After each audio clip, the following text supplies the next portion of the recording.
Hi everyone. ఈరోజు early మార్నింగే లేచి సన్‌రైజ్ చూద్దామని బయటకొచ్చేసరికి ఆల్రెడీ సన్‌రైజ్ అయిపోయింది. సరే ఎలాగో బయటకొచ్చాం కదా అని చెప్పేసి నేను నా ఫ్రెండ్ ఇక్కడ రాయగడ నుంచి 4, 5 కిలోమీటర్స్ దూరంలోనే బరిజోలా అని ఒక ప్లేస్ ఉంది. అక్కడ కొండపైన హనుమాన్ టెంపుల్ ఉంటుంది. అక్కడి నుంచి వ్యూ బావుంటది అని చెప్తే ఓకే వెళ్దామని చెప్పేసి వచ్చేసాం. సో చెప్తున్న వ్యూ అయితే నెక్స్ట్ లెవెల్ చాలా బాగుంది. మొత్తం ఫాగ్‌తోని చూస్తున్నారు కదా! అసలు ఏం కనిపించట్లేదు.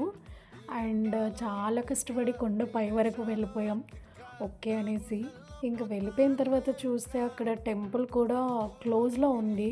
ఇంకా కన్‌స్ట్రక్షన్ అవుతుంది టెంపుల్ నాకు తెలిసి. కానీ మీరు కూడా ఎప్పుడైనా విజిట్ చేయకపోతే ఒకసారి వెళ్ళండి. చాలా పీస్‌ఫుల్‌గా ఉంటుంది. అండ్ చాలా బావుంటది కూడా వ్యూ. మొత్తం ఎప్పుడైనా వెళ్ళినా ఎర్లీ మార్నింగే వెళ్ళండి. వ్యూ మాత్రం చాలా బావుంటది. ఇంకా రోడ్స్ కూడా చాలా